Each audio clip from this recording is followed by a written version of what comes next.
देखो माला, मैं तुम्हें पहले भी बता चुका हूँ कि मैं किसी भी औरत को मजदूरी पर नहीं रख सकता। अगर मैंने तुम्हें यहाँ पर मजदूरी के लिए रख लिया तो लोग तरह तरह की बातें करेंगे। और तो और यहाँ पर सिवाय मर्दों के और कोई औरत भी नहीं है। ऊपर से तुम अपनी हालत देखो। जाहिर सी बात है, अगर कोई ऊंच नीच हो गई तो फिर सारा इल्ज़ाम मुझ पर ही आएगा। मैं किसी भी तरह का केस खुद पर नहीं बनवाना चाहता। बेहतर है कि तुम किसी तरह अपना और कोई बंदोबस्त कर लो, लेकिन बार बार यहाँ आकर मुझे शर्मिंदा मत करो और मजबूर भी मत करो। चौधरी प्रतीक इस बार भी अपनी जान माला से छुड़वाने की कोशिश में लगा था, मगर माला सफ़ेद चादर में खुद को ढके हुए अपनी आंखों में आए मोटे मोटे आंसू साफ करके कहने लगी कि चौधरी साहब, अगर आप हामी भर लेंगे ना तो मिस्त्री भी मुझे काम करने की अनुमति दे देगा। मेरे छोटे छोटे बच्चे हैं, मेरे घर की हालत तो देखिए, बच्चे भूख से बिलख रहे हैं। अगर मैं आज भी खाली हाथ घर गई तो मेरे बच्चों की आस टूट जाएगी। मैं अपने मासूम बच्चों को मौत के घाट उतरता हुआ नहीं देख सकती। कितने ही लोगों के आगे हाथ फैला चुकी हूँ, लोगों से पैसे मांग चुकी हूँ, लेकिन लोग आखिर कब तक मेरे हाथ पर पैसे रखते रहेंगे। अब तो लोग मुझे देखकर मुंह फेर लेते हैं। मेरे बच्चे भूख से बिल्कुल ही सूख कर काटा हो गए हैं। आप मेरी चिंता मत करें, मैं आपको कोई शिकायत का मौका नहीं दूंगी। मैं किसी की नज़र खुद पर पड़ने नहीं दूंगी। बस आप मुझे यहाँ पर काम करने के लिए रख लें। इस बार तो शर्म को एक तरफ रखते हुए माला चौधरी के पैरों में गिर गई थी। पैरों पर हाथ रखकर रो रो कर कहने लगी, भगवान के लिए मुझे अगर अपनी बहन नहीं समझते तो कोई नौकर समझकर ही यहाँ पर काम करने को दे दें। मैं बहुत मजबूर और आस लेकर यहाँ पर आई हूँ। चौधरी प्रतीक ने जब 34 साल की माला की ये बात सुनी तो अगले पल तड़प कर पीछे हटे थे। कहने लगे कि अरे अरे, ये सब कुछ क्या कर रही हो? मेरे पैरों को हाथ क्यों लगा रही हो? ठीक है, काम करना चाहती हो तो करो, लेकिन हाँ, फिर मुझसे शिकायत मत करना कि यहाँ काम करने वाले मजदूर तुमसे तरह तरह की बातें करते हैं। ये सुनकर तो माला मुस्कुरा उठी थी। फौरन कहने लगी कि बहुत बहुत धन्यवाद साहब जी, बस मुझे मजदूरी दे देना, मैं बच्चों के लिए खाना ले जाऊंगी। इतना कहकर माला वहां से निकली थी। वहां पर मौजूद मजदूर जो इस बड़े से आलीशान घर को बनाने में लगे थे, बड़ी तिरछी नजरों से माला को देखने लगे, जिसकी उम्र 32 से 34 साल के करीब थी। वो चलती हुई उनके पास आई और अपनी साड़ी को समेटने लगी। वहां का मिस्त्री उसे देखकर एक बार फिर कहने लगा कि तुम अभी तक यहाँ से गई नहीं, निकलो यहाँ से वरना अच्छा नहीं होगा। औरत हो तो इज्जत से बात कर रहा हूँ, बिना वजह हम मर्दों को बदनाम करती फिरोगी। मगर चौधरी प्रतीक वहां पर आए और कहने लगे कि ये मजबूर बेसहारा औरत है, यहाँ पर काम करना चाहती है, इसलिए इसे यहाँ पर काम करने दो। सभी मजदूर बातें करने लगे थे, मगर अब हो भी क्या सकता था। जब एक अकेली औरत खुद यहाँ पर इतने मर्दों के बीच रहकर काम करना चाहती है तो करने दिया गया। माला अपनी साड़ी को संभालती हुई फिर यहाँ पर मर्दों के साथ बालू की बाल्टियां उठाती, बजरी उठाकर सीढ़ियों से ऊपर लेकर जाती। उसका छठा महीना चल रहा था, वो उम्मीद से भी थी। इस हालत में उसका वजन उठाना और काम करना बहुत मुश्किल था। बार बार हाँफती कांपती थक जाती, लेकिन इसके बाद भी वो काम करती रही थी। उसकी हालत देखकर मजदूर शर्मिंदा से हो रहे थे, जबकि वहीं इन मजदूरों में कुछ मजदूर ऐसे भी थे जो उसे देखकर अपनी आंखें सेक रहे थे, मुस्कुरा रहे थे। वो एक दूसरे से कहने लगे कि देखने में तो बड़ी तेज तर्रार सी औरत है, क्या पता हमें ग्रीन सिग्नल दे भी दे।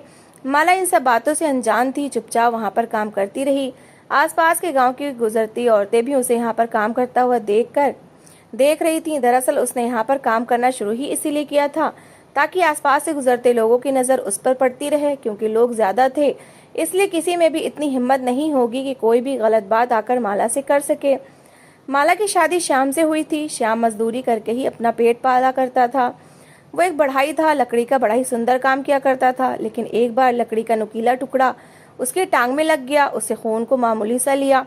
जख्म के होते हुए भी वो ऐसे ही चलता फिरता रहा। पहले तो उसे अनदेखा किया, मगर फिर जख्म से एक काला पदार्थ रिसने लगा। देखते ही देखते जख्म इतना खराब होने लगा कि शाम से चलना भी दूभर हो गया। कई डॉक्टर के पास जाकर इसका इलाज करवाना चाहा, लेकिन अब मामला हाथ से निकल चुका था। डॉक्टर कहने लगे कि आपकी टांग काटनी पड़ेगी, वरना ये इन्फेक्शन आपके पूरे शरीर में फैलने का डर भी है। श्याम तो परेशान हो चुका था, क्योंकि भगवान ने उसे 3 बेटे और 1 बेटी दी थी, और अगर वो बिस्तर पर पड़ जाता तो उसके घर में कमाने वाला कौन होता। बच्चे तो अभी उसके बहुत छोटे थे। उस दिन जब श्याम घर पहुंचा तो लड़खड़ाकर चलता हुआ घर आया था। वैसे तो पट्टी डॉक्टर ने कर दी थी और इंजेक्शन भी लगाया था, लेकिन जब माला की तबीयत खराब देखी तो परेशान हो गया। कहने लगा कि तेरी तबीयत को क्या हुआ है, पीली क्यों पड़ी है माला? वो कहने लगी कि पता नहीं क्या हो गया है, बार बार जी मतला रहा है, चक्कर से आ रहे हैं, कुछ भी खाती हूँ तो फौरन उल्टी हो जाती है। अब बताओ भला मैं क्या करूँ?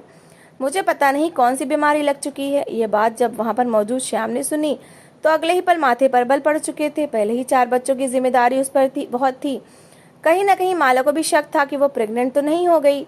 जब पास ही मौजूद एक क्लिनिक पर चेकअप करवाया तो ये बात भी पता चल गई कि वो खैर से 5वें बच्चे की माँ बनने वाली है। माला ने जब ये सुना तो फूट फूट कर रोने लगी। कहने लगी कि हम इस बच्चे की जिम्मेदारी कैसे उठा सकेंगे, पहले ही 4 बच्चे संभालना मुश्किल हो रहे हैं। मुझे तो लगता है कि इस बच्चे को मुझे गिरवा देना चाहिए।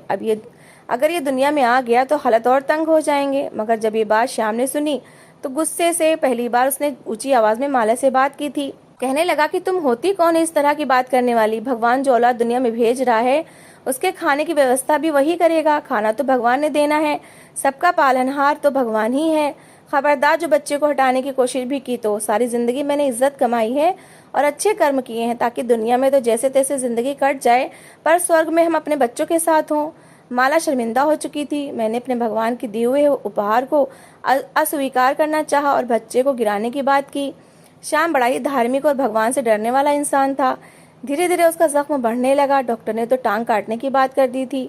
आखिर वो अब और क्या करता। इन्फेक्शन इतना फैला कि उसकी जान तक चली गई, मगर इलाज न करवा सका। घर में जो जमा पूंजी मौजूद थी इसलिए खर्च नहीं की कि मैं तो मरूंगा ही मरूंगा, लेकिन अगर ये सारी जमा पूंजी भी मेरे इलाज पर लग गई और मैं ठीक भी ना हुआ तो मेरी पत्नी बच्चों को तो जान के लाले पड़ जाएंगे। माला तो ऐन जवानी में ही विधवा हो चुकी थी। छोटे छोटे बच्चे अपने बाप की अर्थी के पास बैठकर रो रहे थे। परिवार में भी कोई ऐसा अमीर न था जो उनका खर्च उठा सकता। किसी की जेब से 500 तो किसी की जेब से 1000 रुपया निकल कर उनके हाथ पर रख दिए थे। जब तक जमा पूंजी रही तब तक तो गुजारा होता रहा, लेकिन धीरे धीरे मोहल्ले वाले बातें करने लगे थे। कहने लगे कि माला जवान है, खूबसूरत है, अकेले घर में रहना ठीक नहीं है। आजकल के हालात भी तो देखो कैसे हैं। भले ही 4 बच्चों की माँ है और 5वां आने वाला है, लेकिन फिर भी बिल्कुल कुंवारी लगती है। अगर कल को कोई ऊंच नीच हो गई तो भाई मोहल्ले के मर्दों पर बात आएगी। एक रात तो कुछ हुआ ही भी ऐसा था। रात का समय था। माला अपने बच्चों के साथ कमरे में सो रही थी जब कुछ लोग माला के घर में उतरे थे। माला के कमरे में आकर उससे हाथापाई शुरू कर दी थी। उसकी इज्जत पर हमला करना चाहते थे, मगर माला ने चीख कर बचाओ बचाओ की आवाज लगाई तो गांव वाले उठकर वहां आ चुके थे। जो माला की इज्जत पर हमला करने के लिए आए थे वो भी गांव के ही लोग थे। माला ने जब उनके बारे में बताया तो उनके घर की औरतें तो उसे मारने तक आ गई थीं कि तुम हमारे शरीफ मर्दों पर डोरे डाल रही हो, उन पर इल्जाम लगा रही हो ताकि किसी न किसी तरह तुम उन्हें फांस कर अपने खर्चे पूरे कर सको। इस तरह की बातें सुनने के बाद तो माला परेशान हो चुकी थी। आंखों से तो आंसू बहना उसका नसीब ही हो गया था। उसने कोई काम भी नहीं सीख रखा था, ना ही वो कोई पढ़ी लिखी थी जो कोई नौकरी करके अपना और अपने बच्चों का पेट पाल सकती थी। उसने गांव में ही घर में झाड़ू पोछा करना शुरू कर दिया था, मगर वहां का मालिक उस पर बुरी नजर रखने लगा था। कितनी बार उसने माला को उकसाने की कोशिश की थी, लेकिन जब माला ने मना किया तो इसको परेशान करने लगा। बड़ी मुश्किल से वो इज्जत बचाकर उस घर से भाग गई थी। लेकिन अगले ही दिन गांव में ये बात फैल चुकी थी कि माला ने तो बड़े साहब को भी अपने जाल में फंसाने की कोशिश की थी। ये तो अपने पति के मरने के बाद अमीर अमीर मर्दों को फांसने में लगी है ताकि किसी तरह उसके घर के खर्चे पूरे हो सकें। ये इल्जाम सुनकर तो माला की जान पर बनाई थी और रो रो कर सबको अपने चरित्र का यकीन दिलाने लगी कि ऐसा कोई बात नहीं है, वो तो सिर्फ इज्जत की रोजी रोटी कमाना चाहती है। लेकिन हर कोई उससे कहने लगा कि अगर इज्जत की रोटी कमानी है तो किसी से शादी कर लो ताकि अपने खर्चे पूरे कर सको। मगर ऐन उस वक्त किसी और मर्द के साथ जिंदगी गुजारना उसके लिए बड़ी ही मुश्किल बात थी। वो तो 4 बच्चों की माँ थी और 5वां उसके पेट में मौजूद था। इस हालत में उससे कौन शादी कर सकता था। वो तो सिर्फ अपने पति के नाम पर ही जीना चाहती थी। इसी वजह से घर में उसने काम करना शुरू कर दिया था। उसने गांव में ही बनने वाली एक हवेली में काम करना शुरू कर दिया। वो पूरी तरह खुद को छुपाकर वहां पर मजदूरी करने लगी थी। एक दिन जब वहां पर मिस्त्री किसी काम से गया और माला से कहकर गया कि तुम ये सामान उठाकर अंदर तहखाने में रखो, आज वहां पर फर्श सही करना है, तो माला अपने ध्यान में वो सामान उठाकर नीचे तहखाने में रखने लगी। उसी वक्त 2 मजदूर जो कि नशेड़ी थे वहां नीचे आ गए। माला वापस जाने लगी तो वो उसकी कलाई पकड़ चुके थे। माला खुद को छुड़वाने लगी, मगर वो कहने लगी, क्या रेट है तुम्हारा? इतने मर्दों से संबंध बना चुकी हो तो फिर हमारे साथ कुछ देर वक्त गुजारने में कौन सी कयामत आ जाएगी। इतना सुनना था कि माला ने थप्पड़ मार कर आदमियों को उनकी औकात याद दिलाई थी। थप्पड़ खा कर तो वो आदमी गुस्से से पागल हो चुके थे। कहने लगे कि तूने हमारी बेइज्जती की है। वो गालम गलौज करने लगे और आंखों ही आंखों में एक दूसरे को इशारा करने के बाद दोनों ने कुछ सोचा और माला के मुंह पर हाथ रख दिया। फिर उसे तहखाने के कोने में उसे मारकर कहने लगे कि अब तू हमारे हाथों से बचने वाली नहीं, हम तेरी इज्जत पर हमला करने के बाद तुझे मार देंगे। माला खुद को छुड़वाने की पूरी कोशिश कर रही थी, मगर वो लोग उसे मजबूती से पकड़े थे उसी समय वहां पर मिस्त्री आ चुका था। मिस्त्री ने जब दोनों लोगों को माला पर जुल्म करते देखा तो अगले ही पल माला को बचाया और उन दोनों को मारकर काम से निकाल दिया। चौधरी प्रतीक को भी इस बारे में बता दिया गया था। माला रो रो कर अपने बाल नोच रही थी। आखिर वो कहाँ जाती, किससे फरियाद करती? उसकी जिंदगी तो दिन ब दिन मुश्किल होती जा रही थी। चौधरी प्रतीक ने अपनी जेब से 2000 निकाल कर उसके हाथ पर रखे और हाथ जोड़कर कहने लगा कि भगवान के लिए यहाँ से चली जाओ, मैं और ये सब कुछ बर्दाश्त नहीं कर सकता। क्यों सब जगह हमारी बातें बनवा रही हो और अपनी इज्जत भी खराब कर रही हो? माला वापस तो आ चुकी थी, उसकी इज्जत भी बच चुकी थी, मगर पूरे गांव में तरह तरह की बातें होने लगी। लोगों ने तो कहना शुरू कर दिया कि माला के पेट में पल रहा बच्चा भी उसके पति का नहीं है, बल्कि गलत काम करने की वजह से ही इस दुनिया में आ रहा है। तभी तो उसका पति भी सदमे से चला गया। बच्चे माँ को रोता देखते तो बड़े ही परेशान होने लगे।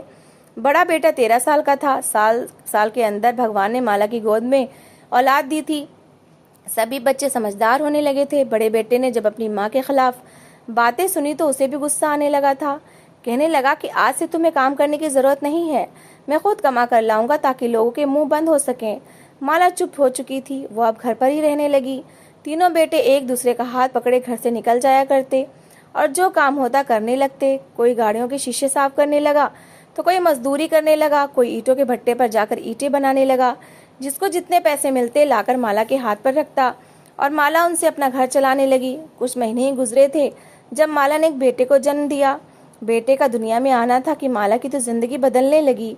गांव की एक बूढ़ी औरत ने माला के बेटे को देखा तो अगले ही पल कहने लगी कि तुम्हारा ये बेटा तुम्हारे लिए बड़ा ही भाग्यशाली साबित होगा, देखना तुम्हारे दिन कैसे बदल जाएंगे। माला इन बातों पर यकीन नहीं रखती थी, लेकिन फिर भी उसने गहरी सांस लेकर के कहा कि बस भगवान मेरे और मेरे बच्चों के लिए जो अच्छा करे वही करे। छोटा बेटा अभी सिर्फ 1 महीने का ही हुआ था जब एक दिन उसके घर के दरवाजे पर दस्तक हुई। दरवाजा उसके बड़े बेटे ने खोला था। घर में एक इंसान अंदर आया था जिसके साथ 2 गांव के बूढ़े लोग भी मौजूद थे। माला हैरान थी कि आखिर ये लोग घर में क्यों आए हैं। जैसे ही वो लोग आकर बैठे तो उनके साथ आने वाला 40 से 45 साल का आदमी कहने लगा कि मैं माला से शादी करना चाहता हूँ, मुझे इसके बच्चों से कोई आपत्ति नहीं है, मैं इसके बच्चों को अपने बच्चों जैसा प्यार दूंगा। इन छोटे छोटे बच्चों को काम करता देखता हूँ तो मेरे दिल में टीस सी उठती है। दरअसल मेरी पहली पत्नी मौजूद है मगर उससे मुझे बच्चे नहीं हैं, मैं दूसरी शादी करना चाहता हूँ। इन बच्चों के साथ मुझे दिली लगाव महसूस होता है, इसलिए मैं चाहता हूँ कि माला मेरे साथ शादी कर ले। माला जितना हैरान होती उतना कम था। उसे तो यकीन नहीं आ रहा था। बेशक जिंदगी के जिस मोड़ पर वो खड़ी थी वो अपने बच्चों को एक अच्छी जिंदगी देना चाहती थी। यही चाहती थी कि उसके बच्चे मेहनत मजदूरी में ना लगें बल्कि पढ़ लिख कर अपने पैरों पर खड़े हो जाएं। फिर एक इंसान का अचानक उसके घर में आकर शादी की ऑफर करना और बच्चों के लिए इतना प्यार दिखाना, ये देखकर तो माला फौरन ही हाँ कर चुकी थी। ये भी ना सोचा समझा कि आगे जाकर उसके साथ क्या होने वाला है। गांव के कुछ लोगों ने माला की शादी उस आदमी से करवा दी थी। माला तो इतनी भोली और नासमझ थी कि पूछ न सकी कि आखिर वो आदमी था कौन, कहाँ के रहने वाला था और इस गांव में कैसे आया। उसे माला और उसके बच्चों के बारे में पता कैसे पता चला। वो माला को गांव से लेकर शहर आ चुका था। 5 बच्चे माला के साथ थे। माला खुश थी अपने बच्चों के भविष्य की खातिर। वो शाम को भूलकर सुरेश के साथ शहर में कदम रख चुकी थी। वो उन्हें फ्लैट में ले आया था। बच्चे शहर का घर और बड़ी बड़ी बिल्डिंग देखकर खुश हो गए थे। खुशी से कहने लगे कि अब हम इस घर में रहेंगे क्या, हमारे नए पापा तो बड़े ही अमीर हैं, हमें पेट भरकर खाने को भी देंगे, हमें मजदूरी नहीं करनी पड़ेगी। माला अभी भी सुरेश से जरा झिझक रही थी। तभी सुरेश ने खाना ऑर्डर किया और कई तरह के खाने वहां पर आ चुके थे। जब टेबल पर खाना लगाया गया तो बच्चों के मुंह से राल टपकने लगी। सब ऐसे खाना खा रहे थे जैसे आज से पहले कभी ना खाया हो। अपने बच्चों को पेट भरकर खाना खाते देखकर माला सुरेश का धन्यवाद करने लगी कि ये सब कुछ आपकी वजह से मुमकिन हुआ है। आप जैसे फरिश्ता लोग भी इस दुनिया में मौजूद हैं, मैं नहीं जानती थी। ये सुनकर तो सुरेश मुस्कुरा उठा था। कहने लगा कि तुम्हारे बच्चों को मैं बिल्कुल अपने बच्चों जैसा प्यार दूंगा। सुरेश से भी खाना खाने को कहा गया मगर वो कहने लगा कि मुझे भूख नहीं है, तुम लोग खाओ। इतना कहने के बाद वो वहां से बाहर चला गया। माला को भी भूख लगी थी। वो भी आसपास घर के देखने के बाद वहां पर बैठकर बच्चों के साथ खाना खाने लगी। आखिर में वहां पर पड़ा हुआ जूस भी पिया। बहुत दिनों बाद शायद पेट भरकर खाना खाया था, इसलिए माला को नींद आने लगी। वो नींद में इतनी हुई कि वहीं लाउंज में ही पड़े सोफे पर ऊँघने लगी। उसके बच्चे भी वहीं आसपास सोफे और बेड पर सो चुके थे। माला की आंख खुली तो बिल्कुल घर में खामोशी छाई थी। न जाने वो कितने घंटों तक सोती रही। आसपास नजर दौड़ा कर देखा तो वहां पर उसका कोई भी बच्चा मौजूद नहीं था, ना ही सुरेश था। वो एक एक बच्चे को पुकारने लगी कि वो कहाँ है। मगर दोनों कमरे में कहीं भी कोई नहीं था। माला चीख चीख कर सुरेश को पुकारने लगी, यहाँ तक कि उसका सबसे छोटा बच्चा भी वहाँ पर नहीं था। वो रो रो कर कहने लगी कि मेरे बच्चे कहाँ गए। दरवाज़ा पीटने लगी, मगर फ्लैट का दरवाज़ा बाहर से बंद था। दिल में कई तरह के ख्याल आने लगे थे। कुछ देर बाद जब सुरेश घर आया तो माला उससे पूछने लगी कि मेरे बच्चे कहाँ हैं, किधर चले गए हैं। मगर सुरेश तो बिल्कुल ही कोई भेड़िया बन चुका था। अगले ही पल उसके चेहरे से छाई का मुखौटा उतर चुका था और शैतानी चेहरे पर छा चुकी थी। इसी के साथ ही वो कहने लगा कि तुम्हारे बच्चे वहीं जा चुके हैं जहाँ उन्हें जाना था, और अब तुम चुपचाप वही करोगी जो मैं कहूँगा। माला हैरान परेशान सी सुरेश का चेहरा देख रही थी। जब सुरेश कहने लगा कि मैं एक गिरोह का हेड हूँ, मेरा काम गांव से गली मोहल्ले से बच्चों को किसी न किसी तरह अगवा करके यहाँ लाना है और फिर अपने खुफिया अड्डे पर उन्हें भीख मांगने की ट्रेनिंग देना है। अगर मुझे बच्चों के हाथ आँख निकालनी पड़े तो मैं वो भी फोड़ कर रख देता हूँ। तुम जैसी कई औरतें हैं जिनको मैं झांसा देकर यहाँ लेकर आया हूँ, वो भी मेरे पास मौजूद हैं जिनको मैं स्मगलिंग के लिए इस्तेमाल करता हूँ। अब बेहतर है कि चुपचाप मेरे इस काम में साथ दो, वरना मुझसे बुरा कोई नहीं होगा। माला के तो होश उड़ चुके थे। आखिर उसकी गलती क्या थी? वो कैसे अपने बच्चों को इस तरह के इंसान से छुड़वाती? उसने तो सोचा था कि अपने बच्चों को सुकून की जिंदगी देगी, लेकिन शायद अभी उसकी परीक्षा खत्म नहीं हुई थी।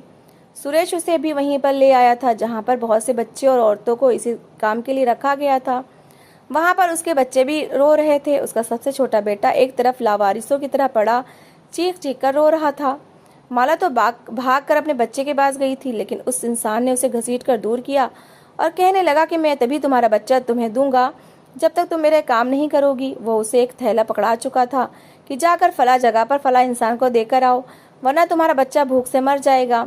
मजबूरन वो चीज़ बताई हुई जगह पर छोड़ कर आई थी। तभी उसका बेटा उसे कुछ देर के लिए मिला था। बजाय हिम्मत हारने की अभी भी डटी खड़ी थी।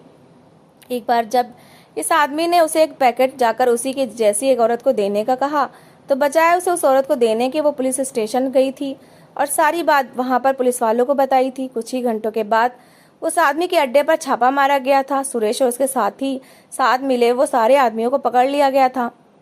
माला को अपने बच्चे मिल चुके थे। वहां पर अजीब सा शोर मच चुका था। वो अपने बच्चों को लेकर वहां से भागने लगी कि जब वहां पर आने वाला SHO उसे भी अपने साथ ले गया। 2 दिन तक उन्हें पुलिस की निगरानी में रखा गया था। जब उसने माला की कहानी सुनी तो वो भी बड़ा ही दुखी हुआ। उसने माला के खर्चे उठाने की जिम्मेदारी ले ली, अपने घर में मौजूद क्वार्टर में रहने की जगह दी और माला को अपने यहाँ पर नौकरानी रख लिया। यूँ माला की जिंदगी कुछ ठीक हो चुकी थी।